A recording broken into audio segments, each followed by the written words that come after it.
සියලු දෙනාටම සුබ දවසක්. දරුවනේ අද ඔයගොල්ලෝ මාත් එක්ක එකතු වෙලා ඉන්නේ 2016 O level ප්‍රශ්න පත්‍රයේ පළවෙනි කොටසේ ප්‍රශ්න ටික සාකච්ඡා කරන්න. එක පත්‍රයේ ඒ කොටසේ ප්‍රශ්න සියල්ල සාකච්ඡා කරන්න අපි සූදානම් වෙලා ඉන්නේ. අපි වැඩි දේවල් කතා කරන්නේ නැතුව ප්‍රශ්න ටික සාකච්ඡා කරන්න යමු. පළමු ප්‍රශ්නය. රුපියල් 800ක් වටිනා භාණ්ඩයක් ආනයනයේදී 6%ක තීරු බද්දක් ගෙවිය යුතුය. තීරු බදු මුදල. මේ වගේ ප්‍රතිශතයක් දැක්ක ගමන් ඒක භාගයක් විදියට ලියන්න පුරුදු වෙලා ඉන්නවා නම් 6%යි කියලා. ඔබට මේකේ තීරු බදු පිළිබඳව දැනුමක් නැතත් ගාණ හදන්න පුළුවන්. 6%යි. එහෙනම් 800කට කොච්චරද කියලා බලන්න 800ෙන් ගුණ කරන්න ඕනේ. බලන්න පුතේ මේ බිංදු දෙකට 800 බිංදු දෙක කැපිලා යනවා. 8 වරක් 6 ඔබට ගුණ කරන්න සිද්ධ වෙනවා. 8 වරක් 6 48යි. මේක බදු මුදලක් හින්දා රුපියල් 48යි කියලා තිබ්බොත් තමයි ඔබට ලකුණු දෙකම හිමි වෙන්නේ. හරි. දෙවනි ගානට ගියොතින් දී ඇති වෙන් රූප සටහනේ A ඡේදනය B උපකුලකය නිරූපණය වන පෙදෙස අඳුරු කොට දක්වන්න. ඔබ දැනගෙන ඉන්න ඕන ඡේදනය කියන කොටසෙන් කියවන තේරුම. මේකේ තේරුම තමයි A හා Bට අයිති පොදු කොටස කියන එක. මේක ලියන්න ඕනේ නැහැ. මම ඔබට තේරුම් කරන්න ලිව්වේ. එතකොට ඔබ බලන්න A සහ Bට දෙන්නටම පොදු වෙච්ච කොටස මොකක්ද කියලා. මෙන්න මේ මැද තියෙන කොටස ඔබ පාට කරලා තියෙනවා නම් ඔබට සම්පූර්ණ ලකුණු අනිවාර්යයෙන්ම ලැබෙන්න ඕනේ. හරි. අපි තුන්වෙනි ගානට ගියොත් ඒකාකාර වේගෙන් ගමන් කරන බස් රථයක් තත්පර 3ක් තුල මීටර් 48ක දුරක් ගමන් කරයි. බස් රථයේ වේගය තප්පරයට මීටර්. බලන්න. තත්පර 3කට 48යි මීටර්. වේගය කියන්නේ එක තප්පරයකට හොයන්න. තත්පර එකකට නම් ඔබ මොකද්ද කරන්න ඕනේ? ඔබ මේ 48 3ෙන් බෙදිය යුතුයි. 48 3ෙන් බෙදලා ඔබ 48 3ෙන් බෙදලා ඔබට පුළුවන් 48 3ෙන් බෙදලා ඔබට පුළුවන් 16යි 16යි ms ඍණ 1 කියන වේගය සඳහා වන පිළිතුර ලබා ගන්න. අපි හතරවෙනි ගානට ගියොතින් හතරවෙනි ගාන තුල තියෙන්නේ දර්ශක ආකාරයෙන් දක්වන්න කියලා. එතකොට මේ ලඝු ගණක ආකාරයෙන් ඔබට ලියලා තියෙන දේ දර්ශක කරන්නේ කොහොමද? ලඝු අයින් වෙනකොට මෙන්න මේ දෙක කියන එක්කෙනා සමාන ලකුණෙන් එහා පැත්තට යනවා. යන්නේ එහා පැත්තේ ඉන්න එක්කෙනාව කරේ තියාගෙන. 16 සමානයි 2/4. නැත්තම් 2/4 සමානයි 16 කියලා ඔබට පිළිතුර තියන්න පුළුවන්. කොහොමද යන්නේ?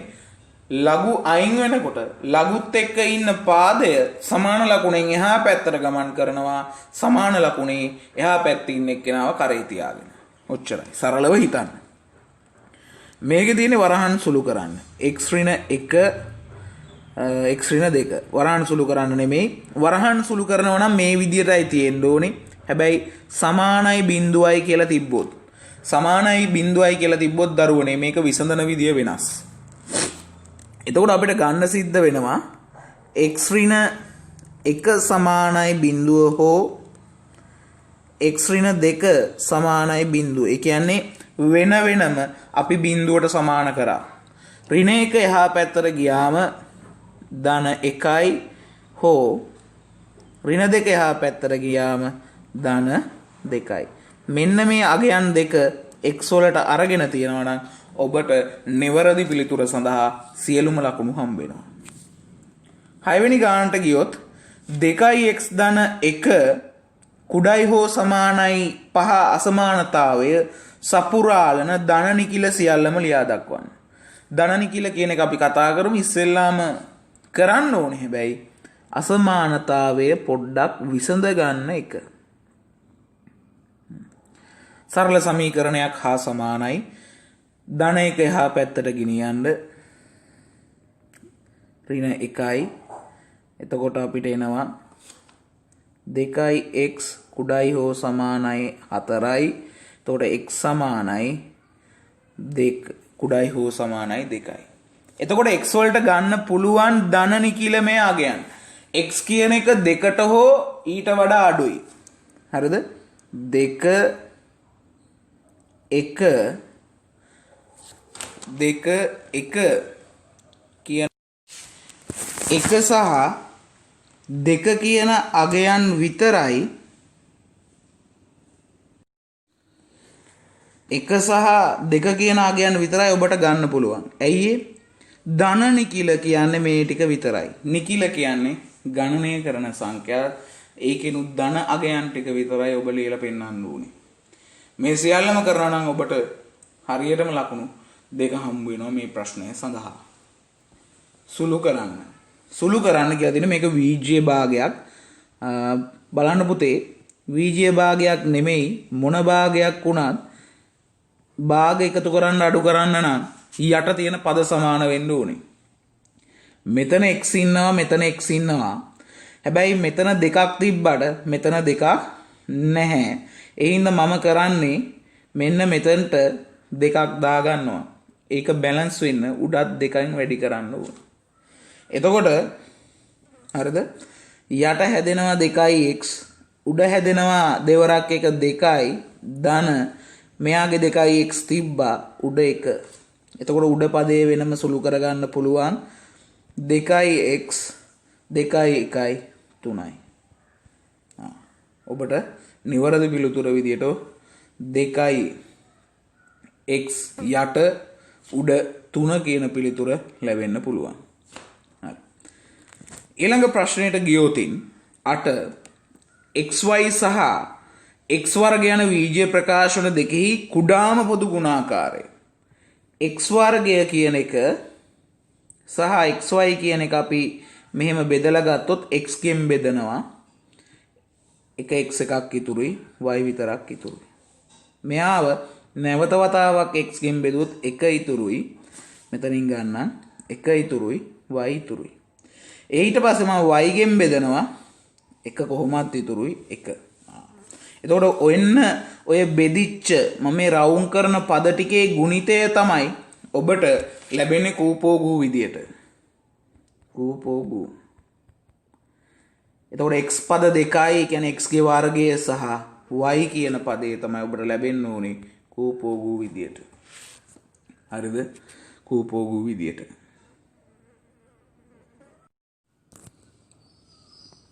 අපි 9 වෙනි ප්‍රශ්නයට ගියොතින් යන්ත්‍රයකින් කුඹුරු යායක අස්වනු නෙලීමට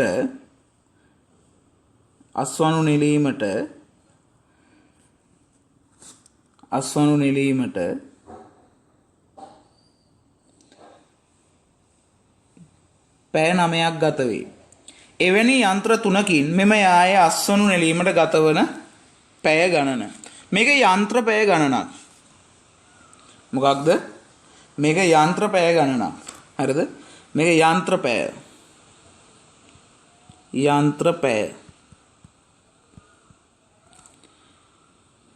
එක යන්ත්‍රයකින් අස්වනු නෙලන්න පුතේ පැය 6ක් යනවා. ඒ කියන්නේ සේරම යන්ත්‍ර පැය 6ක්. හැබැයි මේකට මැෂින් 10ක් දැම්මත් 20ක් දැම්මත් එක යායයි තියෙන්නේ අස්වනු නෙලන්න. ඒ කියන්නේ තියෙන අස්වැන්න නැත්නම් අස්වනු නෙලන ඉඩකඩ ප්‍රමාණය නියතක්. එතකොට ඒක වෙනස් වෙන්නේ නැහැ. වැඩය තියෙන්නේ යන්ත්‍ර පැය 6ක. එතකොට බලන්න යන්ත්‍ර හරිද? යන්ත්‍ර පැය යන්ත්‍ර 3යි පැය කොච්චරද? හැබැයි සමාන වෙන්න ඕනේ 6ට. x කියන එක අගය කීයක් විය යුතුද? x කියන අගය බලන්න හොඳට කල්පනා කරලා පැය දෙකක් වෙන්න ඕනේ. නැත්තම් 3 වරක් 2 6 වෙන්න විදියක් නෑ. පැය දෙකයි. ඊළඟ ගානට ගියොතින් 1 සිට 3 තෙක් සංඛ්‍යා ලිය ඇති සර්ව සම කාඩ්පත් 3ක් සහිත පෙට්ටියකින් සසම්භාවී ලෙස කාඩ්පතක් ඉවතර ගැනීමේදී ඔත්තේ සංඛ්‍යාවක් ලියා ඇති කාඩ්පතක් ලැබීමේ සම්භාවිතාව. නිකමට නිකන් අපි නියදී අවකාශයේ ලියුවොත් 1 2 3. එතකොට ඔය සිද්ධියට අදාළව තියෙන්නේ ඔත්තේ සංඛ්‍යා 2යි. 1 සහ 3 අහඹු ලෙස අත දැම්මම ඔබට කාඩ්පත් 3ක් හම්බ වෙනවා. ඒකෙන් 2ක් ඔත්තේ. ඔන්න ඕක තමයි සම්භාවිතාව. අහු වෙන ගාන ඔබට අතට අහු වෙන ගාන තමයි යටින් ලියන්නේ. ඒ අතට අහු වෙනකොට ඔබට කියලා තියෙන සිද්ධියට අදාළ සංඛ්‍යාව තමයි උඩින් ලියවෙන්නේ. සම්භාවිතාව. ඒ කියන්නේ නියදී අවකාශයේ යට අදාළ සිද්ධියේ අවයව ගණන උඩ. සම්භාවිතාව 3න් 2යි සරල ගානක්. මම හිතන්නේ 2016 තමයි ලස්සනම ගණන් ටික ආවේ. වගුවේ ඇති තොරතුරු භාවිතයෙන් 90ෙහි පළමු සන්නිකර්ෂණය සොයන්න.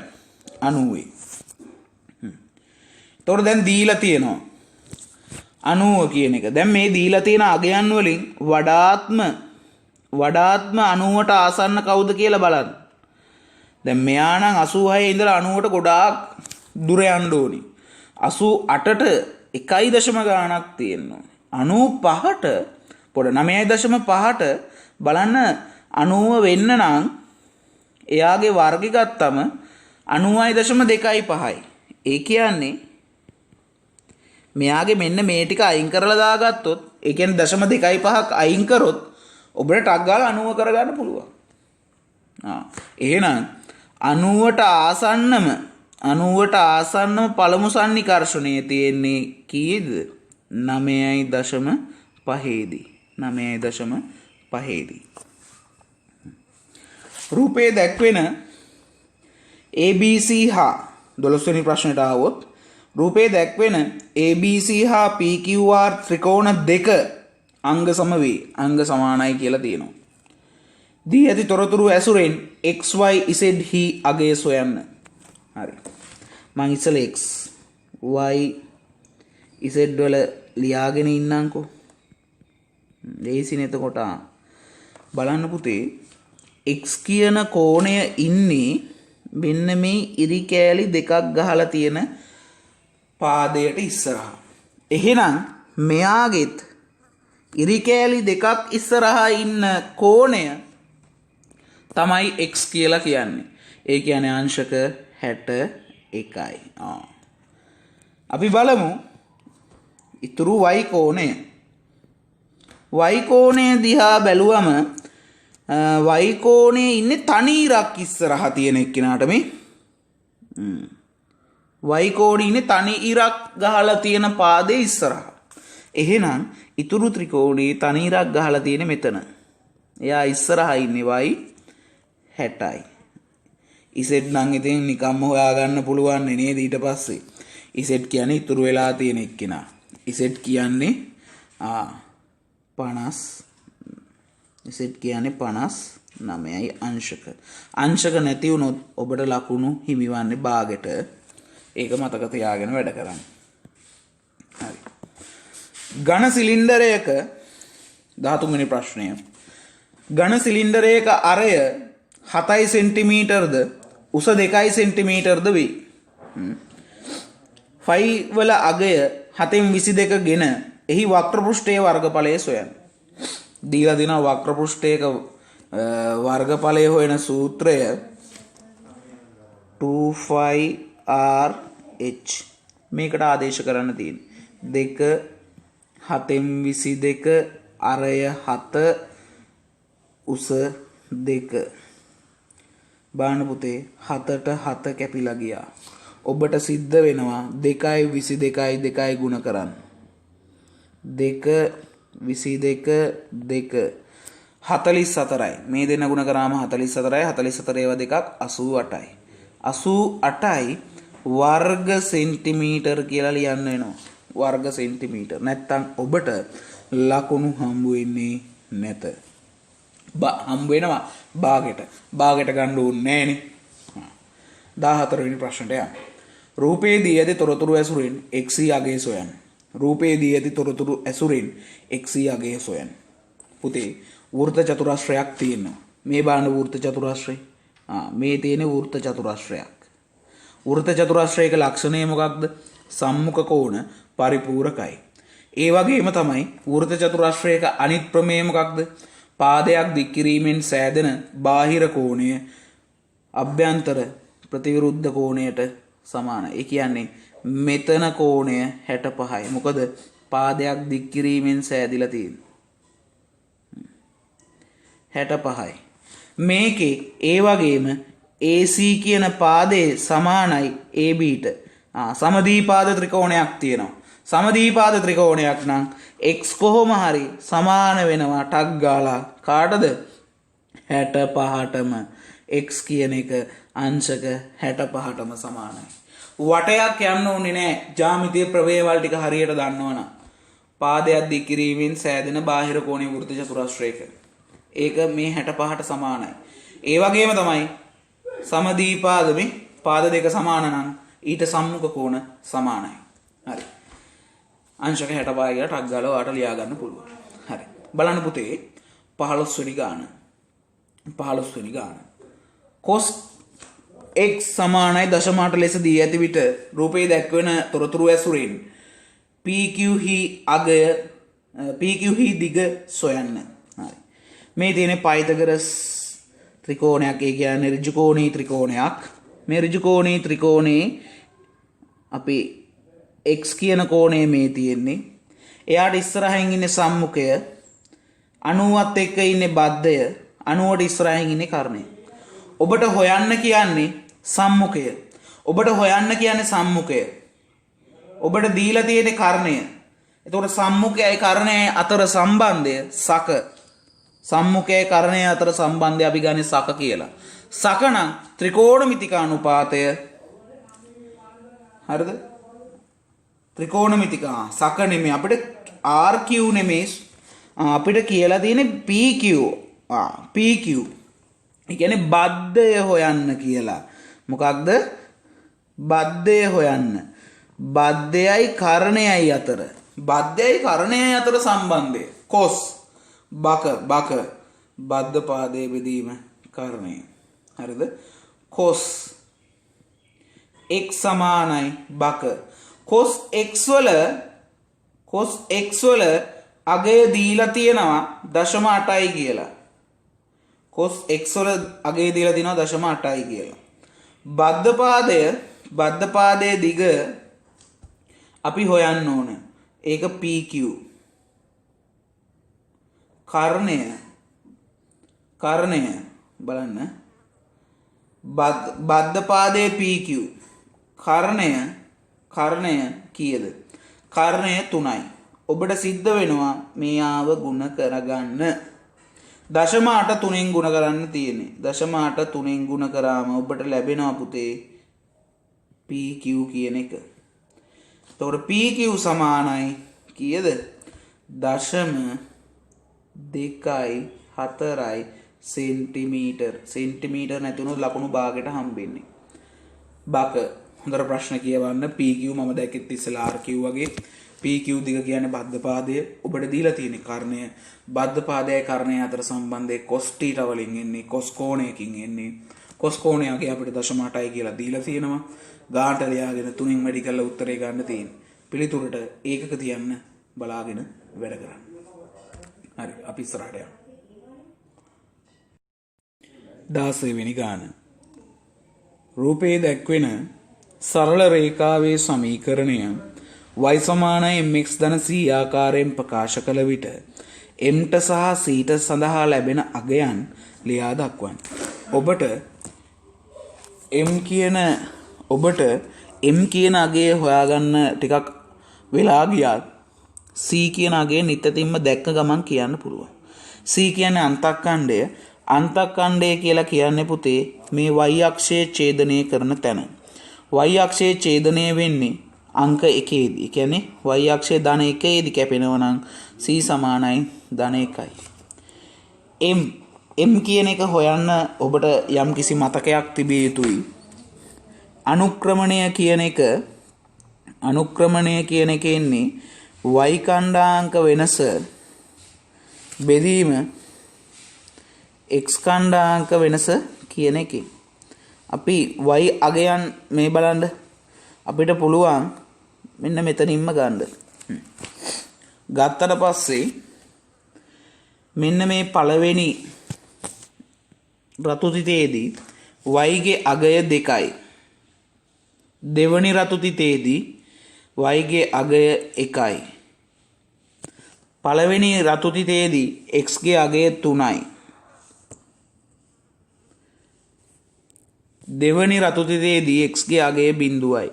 අපිට තියෙන ගානට වැඩේ කරන්න දෙකෙන් එකක් ගියාම 1යි 3න් බිඳුවක් ගියාම 3යි. අනුක්‍රමණය 3න් 1යි කියලා තමයි අපිට ලැබෙන්නේ.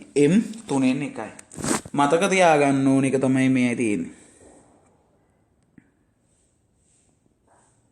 මේවා සටහන් කරගන්න තමයි හොඳම දේ.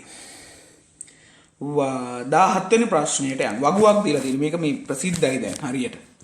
වගුවේ සත්‍ය ප්‍රකාශයක් නම් ඒවා ඉදිරියෙන් හරි ලකුණද අසත්‍ය ප්‍රකාශයක් නම් ඒවා ඉදිරියෙන් ඇති කොටු තුල වැරදි ලකුණද නැත්නම් කතිර ලකුණද යොදන්න. සමාන්තරාශ්‍රයක සම්මුඛ පාද සමාන හා සමාන්තරයි. හරියටම හරි. වේදා සාකච්ඡා කරා. හරියටම හරි. හරිද? මේක මතකය තමයි ඔයගොල්ලන්ගේ චෙක් කරලා තියෙන්නේ. හරි. සමාන්තරාශ්‍රයක සම්මුඛ කෝණ සමානයි. හරියටම හරි. සමාන්තරාශ්‍රයක වර්ගඵලය එක් විකර්ණය මගින් සමච්ඡේදනය කරනවා. මේක හරියටම හරි. මේ කියලා තියෙන්නේ වර්ගඵලය දෙකට බෙදෙනවා කියලා. හරිද? මේ කාරණා තුනම නිවැරදි. හරිද? අපේ ළමයි බය වෙන තැනක් තමයි ඔහොම දීලා කාරණා තුනම නිවැරදි නම් අනේ මට ෂුවර් නෑ වර්ගඵලයේ කතාව. ඒ හින්දා මම වැරදි දානවා. එහෙම කරන්න එපා. ඔබට ඔබ ෂුවර් නම් ඔබට ඔබ විශ්වාස නම් ඔබේ දැනුම පිළිබඳ අවිශ්වාසයක් නැත්නම් ඒකට දාන්න හරිය. කිසි ප්‍රශ්නයක් නැහැ. ඔබ අවිශ්වාසයෙන් යුතුව පිළිතුරු සැපයීමේදී තමයි ගොඩක් වෙලාවට වරදින්න ඉඩ කඩ තියෙන්නේ. හරි. 18 වෙනි ප්‍රශ්නෙට යන්න. දී ඇති රූපේ තොරතුරු ඇසුරින් CDA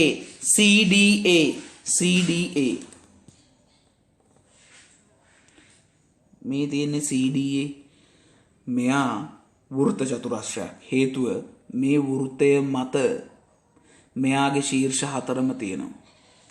වෘත්ත චතුරස්‍රයක සම්මුඛ කෝණ පරිපූර්ණක නැත්නම් 180 එකතුව අපි කියනවා ACD කෝණේ අගය එයාට ඉස්සරහා ඉන්න අංශක 80 අගයයි එකතු කරාම කීයද? නැත්නම් CDA ACD නෙමෙයි CDA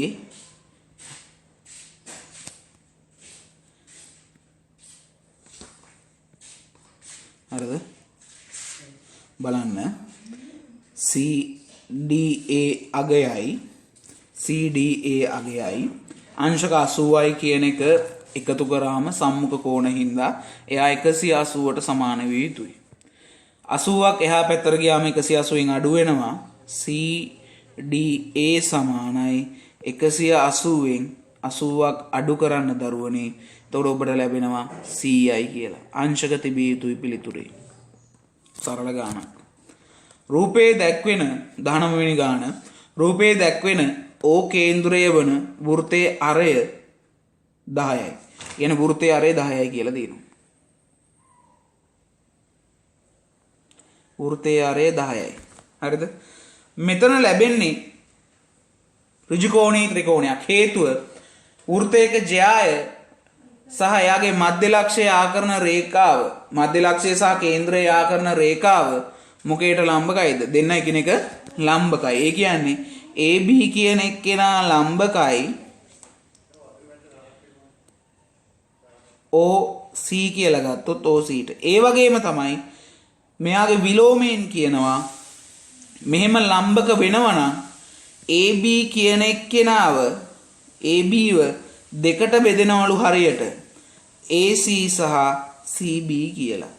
AC සහ CB කියලා දෙකට බෙදෙනවා කියලා. හරි. පයිතගරස් ත්‍රිත්ව මතක නම් 11 අවසරදී ඉගෙන ගන්න. මෙයා 10යි මෙයා 8ක් වෙනකොට නිකම්ම අපිට හොයාගන්න පුළුවන් මෙයා 6යි කියලා. ඒ කියන්නේ AC කියන කොටස 6යි CB කියන කොටසත් 6යි. එහෙනම් ඒ දෙන්නගෙම එකතුව තමයි 6 කියන එකතුව තමයි පුතේ AB කියලා එන්නේ 12යි සෙන්ටිමීටර්. 12යි සෙන්ටිමීටර්. අපේ ළමයි සතුටට 6 විතරක් හොයාගත්ත ගමන් පිළිතුරට 6 තියලා එනවා. මොකද ඒගොල්ලන්ට පේනවා මෙතන පයිතගරස් දාන්න පුළුවන් ත්‍රිකෝණයක් තියෙනවා. ඒකේ හෙව්වම ඒගොල්ලන්ට හරි සන්තෝසයි. සන්තෝෂ වැඩිකමට අංක 6යි සෙන්ටිමීටර් කියන එක විතරක් පිළිතුර විදියට තියලා එනවා. ප්‍රශ්නේ හරියට කියවන්න නැතුව අපරාධී. එහෙනම් ඒ වගේ දේවල් කරන්න එපා. 20 වෙනි ප්‍රශ්නට ගියොත් ඒකේ තියෙන න්‍යාසයක්.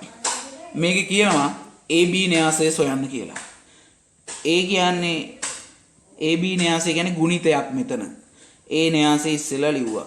1 2 1 ගුණ කිරීම 2.4 පළවෙනි න්‍යාසය බලා ගන්න. පළවෙනි න්‍යාසය පේලි විදියට වෙන් කරන්න. දෙවනි න්‍යාසය තීර විදියට වෙන් කරන්න. හරිද? පළවෙනි න්‍යාසය පේලි විදියටත් දෙවනි න්‍යාසය තීර විදියටත් වෙන් කරන්න. වෙන් කරලා ඉවර වෙලා මම මේ කියන දේ කරන්න. පළවෙනි න්‍යාසයේ පළවෙනි පේලිය තෝරගෙන ඒකේ තියෙනවා 1යි 2යි. ඒකෙන් ಗುಣ කරන්න දෙවනි න්‍යාසයේ පළමු තීරය. පළවෙනි පේලියෙන් දෙවනි න්‍යාසයේ දෙවනි තීරයත් ಗುಣ කරන්න. එහෙම ಗುಣ කරලා ඉවර වුණාම යන්න පළමු න්‍යාසයේ මෙන්න මේ දෙවනි තීරයට. ඒකේ තියෙන 0.1යි. එයාගෙන් නැවත වතාවක් මොකක්ද පුතේ? නැවත වතාවක් ಗುಣ කරගන්න දෙවනි න්‍යාසයේ පළමු තීරය. ඒ වගේම දෙවනි පේලියෙන් දෙවනි න්‍යාසයේ දෙවනි තීරුවත් නැවත වතාවක් ಗುಣ කරගන්න. පළවෙනි අගයත් එක්ක දෙවනි අගයත් එක්ක පළමු අගය දෙවනි අගය. හරිද?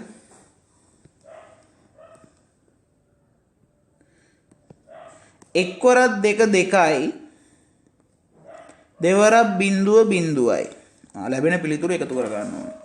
එක්වරක් 0.0යි දෙවරක් 4 8යි. මේකේ 0වරක් 2 0යි එක්වරක් 0.0යි. 0වරක් 0.0යි එක්වරක් 4 4යි. හරිද? එක්වරක් 4 4යි. එතකොට පුතේ බලන්න ඔබට මෙතනින් ලැබෙනවා. හරිද? මෙතනින් ලැබෙනවා මම මෙතන පොඩ්ඩක් ඉඩමදි හින්දා ලියනවා. මෙන්න මේ න්‍යාසය.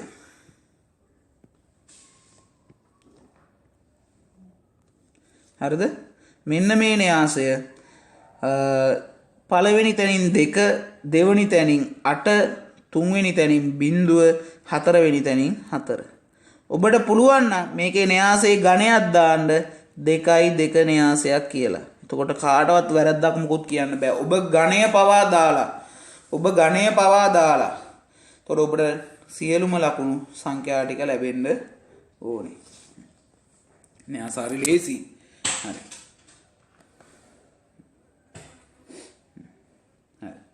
අපි යන් ඊළඟ ගානට 21. රූපයේ දැක්වෙන ABC ත්‍රිකෝණයට අදාළව ඇති තොරතුරු භාවිතයෙන් EFC ඒ කියන්නේ මෙන්න මෙතන කෝණේ අගය හොයන්න කියලා කියන්නේ.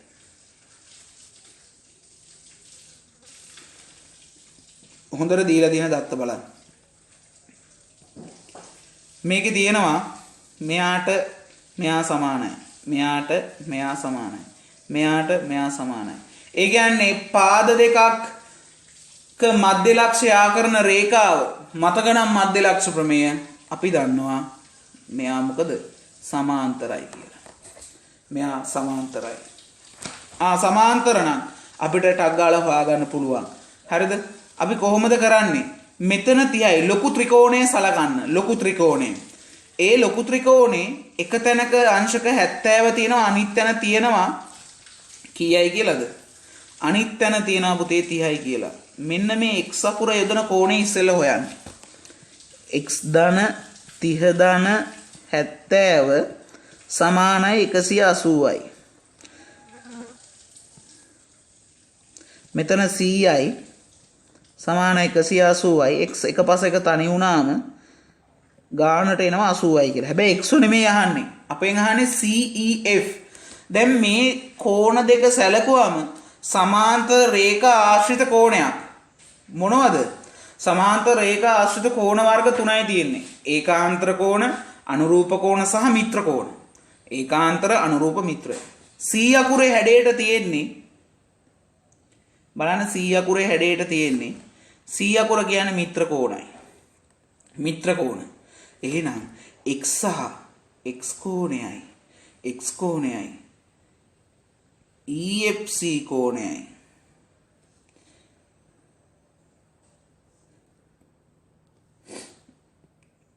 x කෝණය එකතුවයි EFC කෝණය එකතුවයි 180ට සමාන වෙන්න ඕනේ. අංශක 180ට සමාන වෙන්න ඕනේ. x කියන එක 80යි. එහෙනම් EFC කියන එක එනවා අංශක කීයයි කියලාද? 100යි කියලා. අංශක 100යි. EFC කියන්නේ අංශක 100යි. හරි.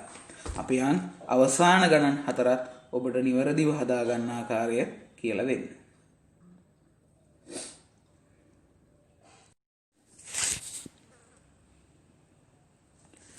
හරි. 22 වෙනි ගාන පුතේ. රූපයේ දැක්වෙන වෘත්තයේ කේන්ද්‍රය AC මත පිහිටයි. මේ තියෙන්නේ. AC මත පිහිටයි කියන්නේ AC කියන්නේ මොකක්ද? එහෙනම් ටක් ගාලා බලාගත්ත AC කියන්නේ විස්කම්භය. විස්කම්භය තියෙනවා නම් මතක තියාගන්න විස්කම්භයත් එක්ක අර්ධ වෘත්තයේ කෝණ කොහේ හරි දීලා ඇති. තොරතුරු භාවිතයෙන් CBD අගේ හොයන්නලු. CBD ඒ කියන්නේ මෙන්න මෙතන කෝණය කීයද කියලා අහන්නේ. ඔතන කෝණය කීයද කියලා අහන්නේ. හරිද? ඔතන කෝණය කීයද කියලා අහන්නේ. අපි බලමු. හරි. එතකොට අපි දන්න එකක් තමයි CBA. CBA කියන්නේ පුතේ අර්ධ වෘත්තයේ කෝණයක්. මේ ලොකු කෝණය අංශක 90යි. එහෙනම් අපෙන් අහන CBD කෝණය අංශක 90ට වඩා අඩු වෙන්න ඕනේ. හරි. අපි බලමු මොකද වෙන්නේ කියලා. මෙතන තියෙනවා එකම ඛණ්ඩයේ කෝණයක්. හොඳට බලන්න. ඔයාට අහු වුණොත් ටක් ගාලා පේනවා මේ බලන්න එකම ඛණ්ඩයේ කෝණයක් තියෙනවා මෙතන. මේ එකම ඛණ්ඩයේ කෝණ ඔය චූටි කෑල්ල එකම ඛණ්ඩයේ කෝණ. එයා අංශක 25යි. එකම ඛණ්ඩයේ කෝණ. එතකොට මේ නිල් පාටින් ඩොට් එක තියලා තියෙන එකයි 25යි එකතු වුණාම තමයි 90 හැදෙන්නේ. එහෙනම් අපි බලමු මෙහෙම. CBD කෝණයයි අංශක 25යි එකතු වුණාම තමයි CBA නැත්නම් අංශක 90 කියන එක හැදෙන්නේ. CBD 25 එහා පැත්තට යවන්න ඍණ 25ක් කරලා 90න් අඩු වෙන්න. එතකොට ඔබට ලැබෙනවා 90න් 25ක් ගියාම 65යි කියලා. අංශක 65යි. හරි 23 වෙනි ගාන බලමු. රූපයේ දැක්වෙන ත්‍රිකෝණාකාර ප්‍රිස්මයේ පරිමාව දී ඇති තොරතුරු භාවිතයෙන් සොයන්න. පරිමාවක් සාමාන්‍යයෙන් හොයන්නේ සූත්‍රයක් නැති එක. දිග වැඩි කිරීම, පළල වැඩි කිරීම උසනේ. දිගයි පළලයි කියන්නේ යම්කිසි එක වර්ගඵලය. වර්ගඵලය වැඩි කිරීම උස. වර්ගඵලය කියන්නේ ත්‍රිකෝණයක් තියෙන්නේ. හරස්කඩ වර්ගඵලය.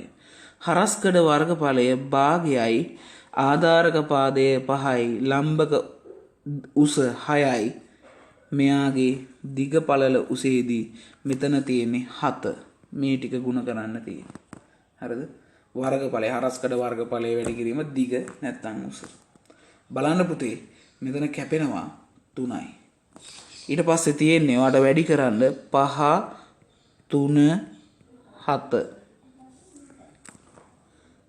35 ඒව 3ක් නැත්නම් ඔක ගුණ කරාට පස්සේ ඔබට ලැබෙනවා පිළිතුර මම වෙන පාටක් පාවිච්චි කරලා ලියන්න ලැබෙනවා 105යි 105යි ඝන සෙන්ටිමීටර් ඒකක සහිත පිළිතුරට තමයි ඔබට ලකුණු හම්බෙන්නේ මේ ටික වැඩි කරාම 105යි ඝන සෙන්ටිමීටර්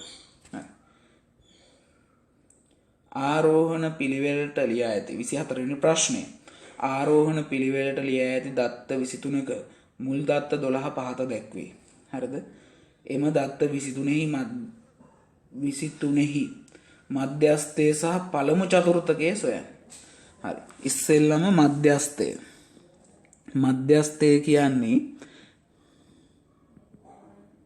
හරිද මධ්‍යස්ථය කියලා කියන්නේ දෙවනි චතුර්ථකයට කියලා මතකද දන්නේ නැහැ මධ්‍යස්ථය හරිද n ධන 1 බෙදීම 1 බෙදීම 2 වෙනි පදය n කියන්නේ 23යි 23 ධන 1 බෙදීම 2 ඒ කියන්නේ 24 බෙදීම 2 කියන්නේ 12යි 12 වෙනි පදය 12 වෙනි පදේ බලන්න කීයද කියලා 1 2 3 4 5 6 7 8 9 10 11 12 12 වෙනි පදේ කියන්නේ අගය 15යි ඔන්න මධ්‍යස්ථය ඔබ හොයාගත්තා ඔබට ඊළඟට තියෙන්නේ Q1 හොයන්න Q1 කියන්නේ 4න් 1යි n ධන 1 4න් 1යි n ධන 1 දත්ත 23යි 23ට එකක් එකතු කරාම 24යි 24 4ෙන් බෙදන්න එතකොට ලැබෙනවා 6 වෙනි පදය කියලා කියන්නේ පුතේ කීයද 1යි 2යි 3යි 4යි 5යි 6යි 6 වෙනි පදයේ අගය 8යි 6 වෙනි පදයේ අගය 8යි 6 වෙනි පදයේ අගය 8යි 6 වෙනි පදයේ අගය 8යි ඔක මධ්‍යස්ථයේ චතුර්ථක පිළිබඳ යම්කිසි දැනුමක් තියෙන්න ඕනේ මොකද අවසාන ගණන් වලටදී පොඩ්ඩක් ලකුණු ගන්න අපහසු කරනවා ඒත් හිතන තරම් අපහසු නෑ ඔබට මතකයේ තියෙනවා නම් හොඳට රූපේ A හා B ලක්ෂ වලට සමදුරින් A සහ B ලක්ෂ වලට සමදුරින් AC මත පිහිටන ලක්ෂය සොයා ගැනීමට අවශ්‍ය නිර්මාණ රේඛාවල දල සටහනක් එම ලක්ෂය D ලෙස නම් කරන්න. පුතේ මේක දල සටහනක් කිව්වම ඔයාලා මේ පණ දාගෙන අවකටු පාවිච්චි කරලා අඳින්න උවමනාවක් නැහැ. ඔබට තියෙන්නේ ඒක පැන්සලකින් ඇඳලා දෙන්න. සාමාන්‍යයෙන් මේක මතක තියාගන්න යම් කිසි ලක්ෂ දෙකකට සමදුරින් කියන්නේ එම දැන් හිතන්නකෝ PQ රේඛාවට සමදුරින් කියලා කියන්නේ PQ ලක්ෂ වලට සමදුරින් කියන්නේ මේ යාකරණ රේඛාවේ ලම්බ සමච්ඡේදක. ඒක කොහොමද අඳින්නේ? P මත තියලා ගැහුව ඡාපයක් පල්ලෙහාටත් ගැහුවා. ඒ දිග වෙනස් කරගන්න නැතුව Q මත තියලා ගැහුව ඡාපයක් ඒක යටිනුත් ගැහුවා. ඔය ඡාප ඡේදනය වන ලක්ෂ්‍ය එකිනෙක යා කරන්න. ඔය දේම තමයි අපිට සිද්ධ කරන්න තියෙන්නේ මොකේද? මේ රූප සටහන තුල. A මත තිබ්බ කවකටු තුඩ ගැහුව ඡාපයක් මේ පැත්තට. මෙහෙටත් ගැහුවා. ඒ දිග වෙනස් කරගන්න නැතුව B මත තියලා ගැහුව ඡාපයක් යටිනුත් ගැහුවා. ඔය ඡාප ඡේදනය වන තැන යා කරන්න. මේ කැපෙන තැන තමයි AC ව ඡේදනය වන තැන තමයි ඔබට D කියලා නම් කරන්න තියෙන්නේ. ඔහොම ඇන්ද ගමන් ඔබට ලකුණු දෙකෙන් දෙකම එනවා. හරියට කරොත් මේකේ ලකුණු 50න් 50 ගන්න එක ගේමක් නෑ. ඔබ උත්සාහ කරන්න. ඔබ අපිත් සමග එකතු වෙලා ඉන්න. අපි ඔබට සූදානම් විටින් විට මෙවැනි වීඩියෝ මගින් ඔබට ගණිතය දැනුම වර්ධනය සඳහා උපකාරයක් කරන්න. ඔබ දක්ෂ නම් දක්ෂතාවයට වඩා ඔබ උනන්දු ධෛර්යවන්ත දරුවෙක් නම් ඔබට O level කඩේම කියන්නේ මහ ලොකු කඩේමක් නෙමෙයි. ඒක මතක තියාගෙන වැඩ කරගෙන යන්න. 2021 ජනවාරියේ දින විභාගය හොඳින් ජය ගන්න ප්‍රාර්ථනා කරන ගමන් අදට නවතිනවා. අපි තවත් දවසක හමු වෙමු පුතේ.